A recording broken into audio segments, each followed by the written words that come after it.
O objetivo da fé é acreditar naquilo que é invisível, intangível, e faz tornar possível o inacreditável. E, assim como o minúsculo grão de mostarda, teorias conspiratórias foram plantadas na capital da fé católica. E grandes árvores hoje nos envolvem de mistérios e segredos. Será que são apenas lendas e devaneios da imaginação fértil de tantos? Ou tudo que estamos vendo exige uma interpretação além da compreensão natural? No vídeo de hoje, iremos falar sobre as teorias conspiratórias envolvendo o Vaticano. Lembrando sempre que o objetivo do vídeo não é ofender ou escarnecer a fé católica, e sim trazer à luz as conspirações que rondam sua terra sagrada.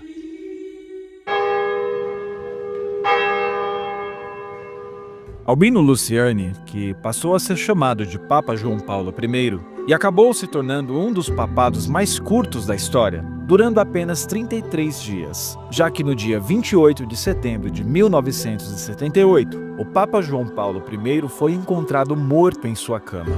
No dia anterior, o Papa estava rezando na capela quando sentiu uma forte dor no peito, porém recusou chamar o médico, vindo a falecer horas depois, com um possível diagnóstico de infarto do miocárdio. Ainda que também se acredite, na verdade, que ele tivesse sofrido uma embolia pulmonar. Mas esta é a versão oficial dos fatos, e não a teoria conspiratória que rodeia tudo isso. E existe um contexto em cima dessa teoria, já que naquele mesmo ano, o ex-primeiro-ministro da Itália, Aldo Moro, foi morto por um grupo terrorista de extrema esquerda chamado Brigadas Vermelhas, depois de ter sido sequestrado e ficado 55 dias em cativeiro. Então levantou-se uma teoria de que o Papa João Paulo I teria sido envenenado. Anos depois, em 1984, o autor britânico David Yallop, no livro In God's Name, levantou a teoria de que o Papa teria sido morto, pois descobriu uma série de escândalos financeiros que envolviam a cúpula do Vaticano. Mas o escritor inglês John Cornwell refutou essa teoria e todo este caso ficou por anos sem uma solução clara. Pois é, mas em 2019, o mafioso Anthony Raimondi chegou a assumir ser o assassino do Papa. Porém, não há menor comprovação de que ele foi o assassino, e nem sequer há a certeza de que foi realmente um assassinato, já que naqueles dias, esse burburinho deixou os médicos desconfiados e pediram uma autópsia do corpo, que logo foi negada pelo Vaticano. Essa é, sem dúvidas, uma história digna de filme. Um papa, em meio a uma procissão, se sente mal e dá à luz no meio da rua, revelando-se ser uma mulher. Esse é o resumo da história muito contada até hoje, mas que provavelmente não é verdadeira, da papisa Joana. A papisa Joana supostamente reinou com o nome de João VIII, pouco mais de 25 meses, entre os anos de 855 a 858. E a história conta que ela era uma mulher muito culta, que resolveu se disfarçar de homem, ascendendo na hierarquia da igreja até conseguir o cargo mais alto de todos. Uma das primeiras vezes em que essa história apareceu foi nos escritos chamados Sobre os 7 Dons do Espírito Santo, de Estevão de Bourbon, que, diferente do ano citado anteriormente, datou a eleição de Joana por volta de 1100, sendo ela uma escriba muito culta que chegou ao papado e, ficando grávida, deu à luz durante a procissão de Latrão e logo foi arrastada para fora de Roma e apedrejada até a morte. Outra citação vem da crônica de Jean de Mailly, escrita por volta de 1260, como também existem outras versões que batem com o ano de 855, e que ela era uma mulher inglesa, mas que seu local de nascimento teria sido em Mainz, na Alemanha. Que Joana acabou se apaixonando por um monge beneditino inglês, e teve a ideia de se vestir de homem, mas sua erudição era tamanha que ela acabou virando papa. Outra versão de sua morte foi que, na verdade, ela teve complicações no parto e acabou morrendo. Porém, além de muitas imprecisões, primeiro, que seu reinado teria ocorrido entre o pontificado de São Leão IV e Bento III. Mas, anos depois, foi provado que o intervalo entre os dois papas foi apenas de algumas semanas. Segundo, é que essa história passou a ser difundida só a partir do século XIII, sendo considerada apenas uma lenda medieval. O dicionário Oxford de Papas declara que não há nenhuma evidência contemporânea de uma papisa mulher, em nenhuma das datas sugeridas para o seu reinado, ainda que tal história tenha sido acreditada por séculos. Sem a comprovação de sua existência, pelo menos a papisa Joana virou um fenômeno cultural, com livros e filmes relatando sua suposta história. E ela até chegou a aparecer também nos games, como em Persona 5, em que a Joana foi inspirada na papisa. E realmente fiquei na dúvida se essa moto tem inspiração na papisa Joana. Eu não entendo absolutamente nada de Persona, me desculpem.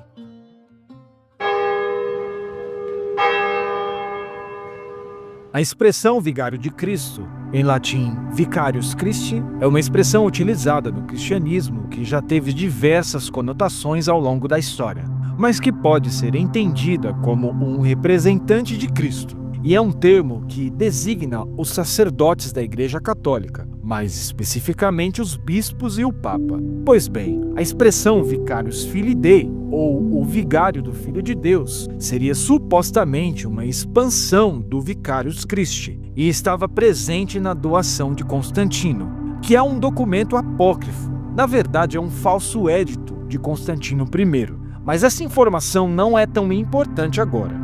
Daí se desenvolveu uma teoria da conspiração, criada através de uma interpretação de alguns protestantes, como o professor Andreas Helwig, que em 1612 usou um princípio chamado de isopsefia e através dessa expressão chegou ao número 666, descrito no Apocalipse, como também o adventista Uriah Smith, que acreditava que, na verdade, a frase seria identificada como o número da besta e que seria utilizada na tiara papal, indicando assim que o anticristo seria o Papa.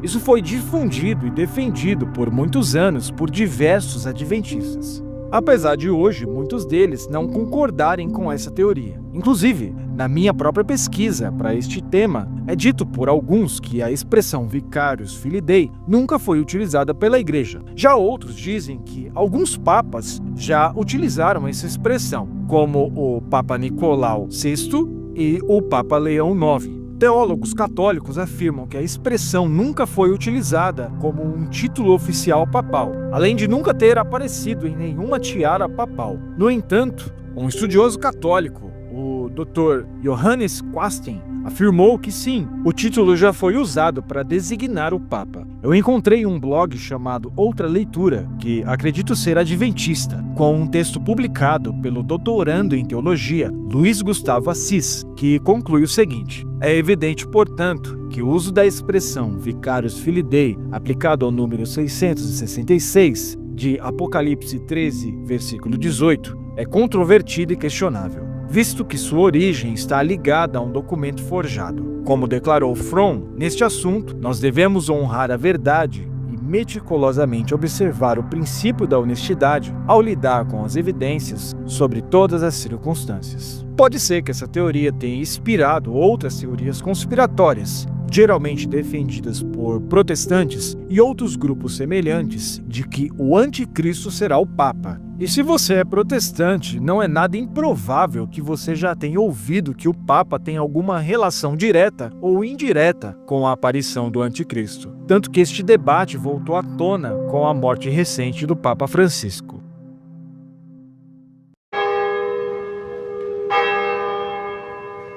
Esta é uma das maiores fake news literárias de toda a história, porém não deixa de ser uma história bastante curiosa e intrigante. O cronovisor seria uma suposta máquina do tempo, ou um visualizador do passado, que teria sido inventado por um padre que trabalhou no Vaticano chamado Pellegrino Ernetti. Toda essa história, na verdade, surgiu através de um passeio de gôndola em Veneza, na década de 60, em que um padre do Vaticano chamado François Brun encontrou o tal padre Ernetti. Eles, na verdade, estavam discutindo sobre a Bíblia, quando Ernetti contou a história sobre um dispositivo que poderia voltar ao passado e comprovar os fatos ocorridos na Bíblia e outros acontecimentos da história, como, por exemplo, um discurso do senador romano Marcus Túlio Cícero em 63 a.C., que inclusive teve sua oratória elogiada pelo padre Ernetti. como também imagens da crucificação de Jesus, ou da última ceia, ou a fundação do Império Romano, até mesmo a destruição de Sodoma e Gomorra, dentre outros eventos históricos que supostamente teriam sido vistos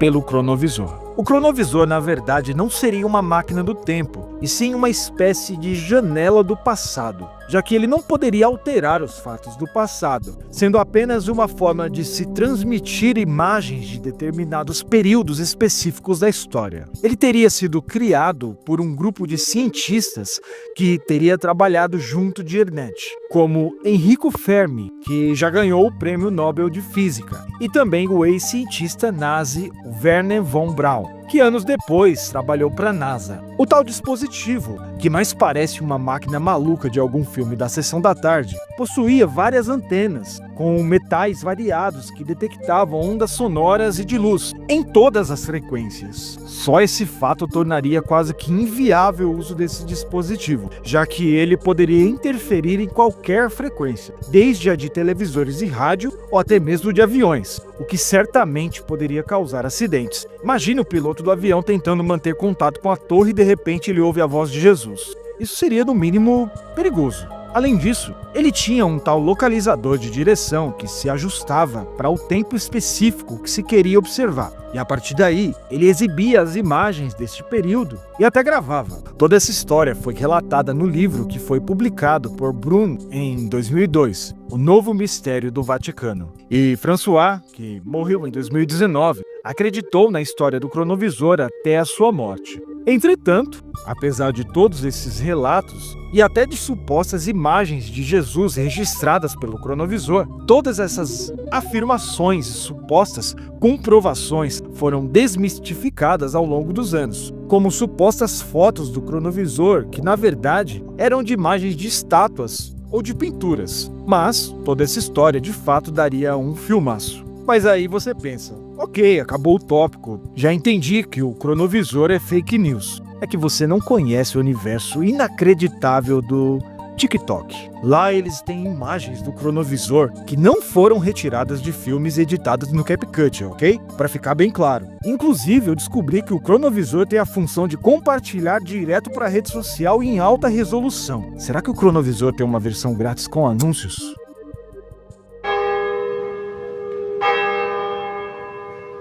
O Papa João XXIII exerceu seu papado entre 1958 até 1963, quando faleceu, e foi conhecido como o Papa Bom, devido à sua simpatia com todos e, apesar disso, ele foi alvo de diversas críticas e teorias conspiratórias, maioria delas feitas por sedevacantistas, que acusavam o Papa de ter alguma ligação com a maçonaria e com o comunismo, chegando ao ponto de alguns afirmarem que o Papa era socialista, e muitos desses críticos o chamavam de antipapa e apóstata. Entretanto, este tópico não é para falar sobre esses temas, e sim sobre algumas histórias de que o Papa João supostamente teve alguns encontros com extraterrestres. Este caso ufológico teria sido relatado por Luiz Capovilla, o secretário pessoal e assistente do Papa. Tudo aconteceu no ano de 1961, quando ele e João XXIII estavam caminhando no jardim do Castelo Gandolfo, quando viram uma nave luminosa de formato oval, que emitia uma luz de cor azulada. Minutos depois, a nave aterrissou no jardim e dela saiu um ser, que se assemelhava a um homem comum, porém possuía orelhas alongadas, além de ser rodeado por uma luz dourada. O Papa teria ido em direção do ser e teria conversado com ele por cerca de 20 minutos, mas a conversa não pôde ser ouvida por esse secretário. Há quem acredite que o Papa teve, na verdade, mais de um desses encontros casuais com seres estranhos, e que, sobre este assunto, ele teria dito que os filhos de Deus estão em todas as partes, apesar de muitas vezes não serem reconhecidos. Apesar de tudo, essa história jamais foi confirmada pelo secretário do Papa. Importante ressaltar que o Vaticano não defendia a ideia de vida fora da Terra, até que em 2008, o diretor do Observatório Astronômico do Vaticano, Padre José Gabriel Funes, afirmou que Deus pode ter criado seres inteligentes em outros planetas, do mesmo jeito que criou o universo e os homens. Até existe um documentário do cineasta Mark Christopher Lee chamado God vs Aliens, que mostra, segundo o cineasta, que o Vaticano tem estudado muito os OVNIs há décadas e tinha até um cardeal que seria o ponto de contato entre os homens e os aliens. E assim como tantos outros assuntos, ele argumenta que o Vaticano tem ocultado ao público as suas pesquisas sobre os OVNIs. Adquira agora o seu cronovisor, o novo instrumento de viagem no tempo. Cronovisor.